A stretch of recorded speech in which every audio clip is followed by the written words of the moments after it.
নসিপুর হল ভারতের পশ্চিমবঙ্গের মুর্শিদাবাদ জেলায় অবস্থিত। নসিপুর রাজ পরিবারের কথা আপনারা হয়তো কম বেশি কেউ শুনে থাকবেন। নসিপুরে রাজা দেবী সিংহের নির্মিত পুরাতন প্রাসাদের পাশেই অবস্থিত। বর্তমানে প্রাসাদটি 1865 সালে রাজা কৃতিচন্দ্র সিংহ বাহাদুর দ্বারা নির্মিত হয়েছিল।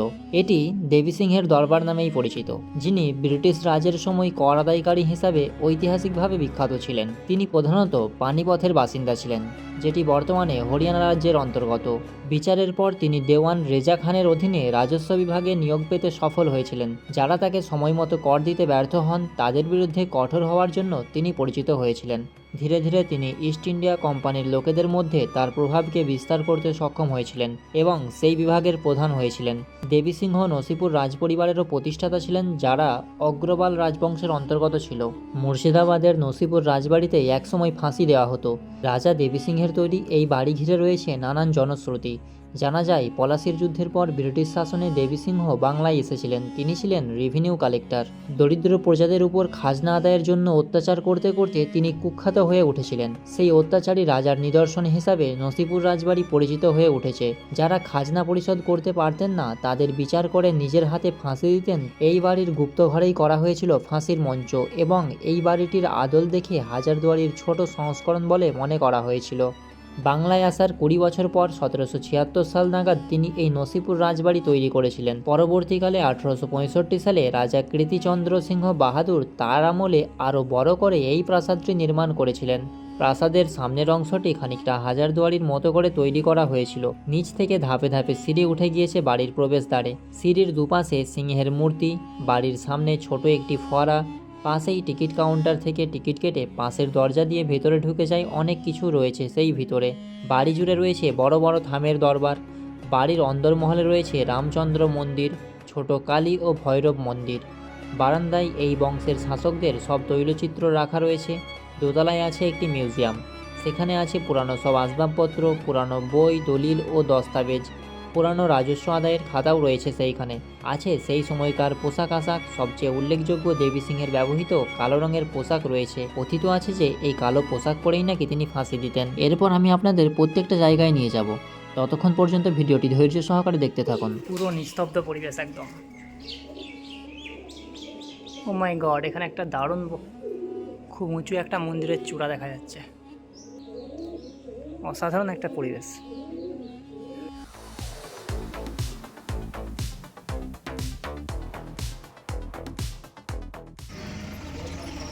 হাই বন্ধুরা, আজকে আমি নিয়ে চলে এসেছি একটি ঐতিহাসিক জায়গাতে, যেটি নসিপুর রাজবাড়ি নামে বিখ্যাত।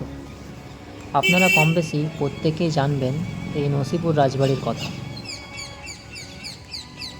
এখানে নসিপুর রাজবাড়ি সম্পর্কে বেশ কিছু কথা লেখা আছে। এখানে কি কি রয়েছে, তারপর এটি কত সালে তৈরি হয়েছিল, এই সমস্ত কিছু জিনিস লেখা রয়েছে।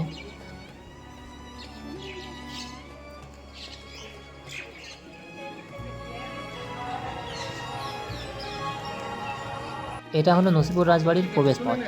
আর 50 টাকা লাগবে, যখন বলেছে হাত তখন 50 টাকা লাগবে, সব দেখিয়ে দেবো। না না, গাইড লাগবে না, আমরা কথাটা শুনুন, জানি, আমরা এখানে এসেছি।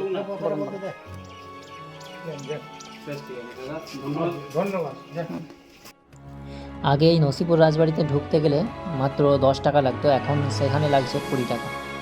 20 টাকা লাগা সত্ত্বেও এইখানেতে বেশ কিছু জিনিস, মানে এই রাজবাড়ি সম্পর্কে যত কিছু তথ্য, প্রথমতই দেওয়ালে সমস্ত কিছু লেখা ছিল প্রথমের দিকে, কিন্তু বর্তমানে এরা কিছু টাকা চায়, 50 টাকা 60 টাকা এরকম, যাকে যেমন পাই বলে, তো সেই টাকাটা ওরা লাভ করে। অ্যাকচুয়ালি এখানে কিন্তু সব বাংলায় লেখা ছিল, এগুলো ওরা নিজেরাই ইচ্ছা করে লেখাগুলোকে তুলে দিয়েছে। এই যে দেখতে পাচ্ছেন সামনে যে বই খাতাগুলি দেখতে পাচ্ছেন, ডায়েরি, এগুলো কিন্তু কী ছিল না, তিনি যে খাজনা আদায় করতেন তার সমস্ত কিছু হিসাব নিকেশ কিন্তু এইসবের মধ্যে লিখে রাখা হতো। আর সামনেই যেটা দেখতে পাচ্ছেন, এটা ছিল নাচ মঞ্চ। এইটাতে শোনা যায় তখনকার যুগের সবচেয়ে বিখ্যাত বায়েজি রানী হীরাবাই, তাকে দিয়ে নাচানো হতো এই নাচ মঞ্চে। তখনকার যুগে তিনি 5000 স্বর্ণমুদ্রা পেতেন। আর সামনে যেটা দেখলেন বাজরাঙ্গীর মূর্তি, এটা একটি পাথর কেটে তৈরি করা হয়েছিল, যেটি দেবী সিংহ নিজেই তৈরি করেছিলেন এবং তিনি পূজা করতেন। আর নাচ মঞ্চের উপর দিকে আমরা এখন যাচ্ছি ফাঁসি ঘরের দিকে, যেটাতে দেবী সিংহ অনেক সাধারণ মানুষকে ফাঁসি দিতেন, যাদের কাছে খাজনা আদায় করতো জোর করে। তারা খাজনা দিতে অস্বীকার করলে বা খাজনা দিতে না পারলে তাদেরকে এই ঘরেই ফাঁসি দেওয়া হতো। তিনি কিভাবে খাজনা আদায় করতেন তার ডায়েরিগুলি দেখলেই আপনি বুঝতে পেরেছেন নিশ্চয়ই। আগে যে ডায়েরিগুলি দেখালাম সেগুলিই ছিল সমস্ত কিছু খাজনার হিসেবপত্র। এই রুমটাই হলো দেবী সিংয়ের ফাঁসি ঘর। এমনকি জানা গেছে তিনি যখন ফাঁসি দিতেন তখন কিনা একটি কালো পোশাক পরিধান করে তিনি ফাঁসি দিতেন নিজের হাতে। সেই পোশাকটি মিউজিয়ামে রাখা রয়েছে, সেই মিউজিয়ামেও আমরা যাব, তখন আপনাদের সামনে সেটাও দেখাবো। এটি ছিল দেবী সিংয়ের বিখ্যাত কালী মন্দির। এই মন্দিরের একটা গুরুত্ব রয়েছে, শুনলাম নাকি এই মন্দিরে একসঙ্গে দুর্গাপূজা, কালী পূজা এবং নাকি শিবেরও পূজা হয়ে থাকে। আর এই মন্দিরটি পুরোটাই শ্বেত পাথরের তৈরি। এখানে যতগুলি ভাস্কর্য আছে, মানে যতগুলি মূর্তি রয়েছে, বেশিরভাগ মূর্তিগুলো দেখলাম কালো পাথর দিয়ে তৈরি। আর এখানে সমস্ত হিন্দুদের বিভিন্ন রকম দেবতার মূর্তি করে রাখা রয়েছে। আমি এত দেবতার নাম জানি না। তো সেখানে প্রত্যেকটা দেওয়ালে দেওয়ালে বা ভিতরের দিকে প্রত্যেকটা জায়গাতেই মূর্তি করে রাখা রয়েছে। এখানের প্রত্যেকটা মূর্তি খুব মূল্যবান পাথর দিয়ে তৈরি হয়েছিল। এগুলো সব শ্বেত পাথরের তৈরি।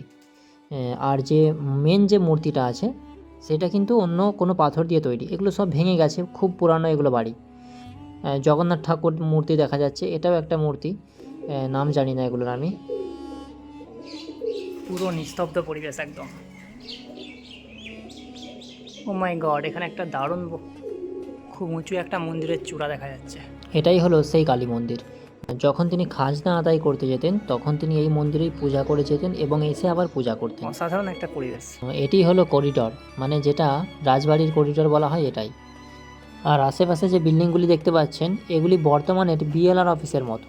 তখনকার যুগের সমস্ত কিছু খাজনা, ট্যাক্সের সমস্ত কিছু হিসাব এখানেই রাখা হতো। আর এটি ছিল বললাম যে হীরাবাই মঞ্চ, মানে নাচমহল ছিল যেটা। আর ওই যে পুরানো বিল্ডিংটা, এটা ছিল জেলখানার মতো, কারণ যাদেরকে ফাঁসি দেওয়া হতো তাদের প্রথমে ওইখানে আটকে রাখা হতো, তারপর তাদেরকে ফাঁসি দেওয়া হতো। আর এই সামনের বিল্ডিংটি হলো মিউজিয়াম। এরপর আমরা মিউজিয়ামের উপরে যাব। এইখানে কিন্তু ভিডিও ক্যামেরা কঠোরভাবে নিষিদ্ধ। এগুলি সব বিভিন্ন রকমের ধাতুর তৈরি জিনিসপত্র রয়েছে, যেমন সাদা জিনিসগুলি ব্রোঞ্জের তৈরি। বিভিন্ন রকমের সব চিত্রকলা এখানে দেওয়ালে স্থান পেয়েছে। তখনকার যুগে যে খাজনার সমস্ত কিছু রসিদ, সমস্ত কিছু দলিল এখানে কিন্তু রাখা আছে। এটি হলো মিউজিয়ামের প্রথম তলা। এখানে শুধু হিসাবপত্র জিনিস রাখা আছে, শুধু ডায়েরি, যেদিকেই তাকাবেন সেদিকেই ডায়েরি। এরপর আমরা যাব দোতলায়। দোতলায় উঠতে না উঠতেই সামনেই দেখতে পাচ্ছি একটা বাঁধ। তখনকার যুগেও এরকম একটা জিনিস ছিল, তা দেখেই বোঝা যাচ্ছে।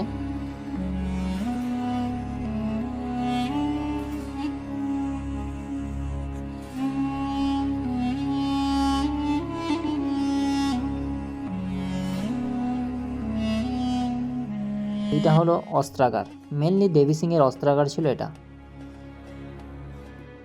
এটা ছিল নাচমহল, এখানে গান হতো। তখনকার যুগের হারমোনিয়াম, কত সুন্দর একটা জিনিস, কত সুন্দর অক্ষত অবস্থায় রয়েছে। তখনকার যুগের চেয়ার টেবিল রয়েছে সাইডে। রানী হীরাবাই যে শাড়ি পরে নাচতেন সেই শাড়ি এখানে রাখা রয়েছে। এই রাজার নামই হলো দেবী সিংহ। এখানে ক্যামেরা করতে আমার খুব কষ্ট হয়েছে। এটা ছিল ডাইনিং টেবিল, দেবী সিংয়ের ডাইনিং টেবিল। তখনকার যুগে কত সুন্দর সুন্দর সরঞ্জাম ছিল।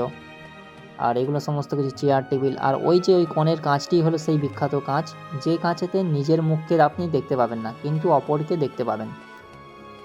দেখুন এই কাঁচটির সামনে গিয়ে আপনি যদি এই কাঁচের সামনে দাঁড়ান তো দেখবেন আপনি আপনার মুখকে দেখতে পাবেন না, কিন্তু অপরকে আপনি দেখতে পাবেন। পুরোনো দিনের ঝাড়বাতি এবং এই বিল্ডিংটা পুরোটাই ছাদটা কাঠ দেওয়া আছে, তার উপরে কী সব দেওয়া আছে কিছু বোঝাই যাচ্ছে না।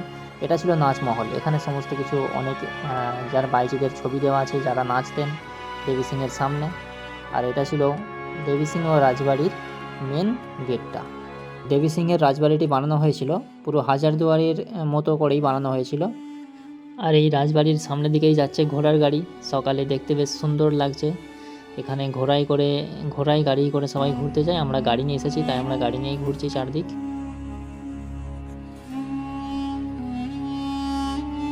আর এই রাজবাড়িটির শেষের দিকে রয়েছে একটি খুব বড় কুয়া, যেটি এখনও অবধি জল জমে আছে দেখাই যাচ্ছে। তো জানা নেই কতটা গভীরতা, তো দেখে বোঝা যাচ্ছে কুয়াটা সত্যি খুবই বড় ছিল। আজকের ভিডিওটি এতটাই। ভিডিওটি কেমন লাগলো, এই নসিপুর রাজবাড়ি সম্পর্কে আর কি জানতে চান বা আর মুর্শিদাবাদের আর কোন ঐতিহাসিক জায়গা আপনাকে ভালো লাগে, সেই সমস্ত জায়গা ভালো লাগলে আপনি কমেন্ট করে জানাতে পারেন। তাহলে অবশ্যই পরের কোনো ভিডিওতে তুলে ধরবো আপনাদের সামনে সেই সমস্ত তথ্য নিয়ে। ততক্ষণ পর্যন্ত চ্যানেলটি সাবস্ক্রাইব করে পাশে থাকবেন। ধন্যবাদ।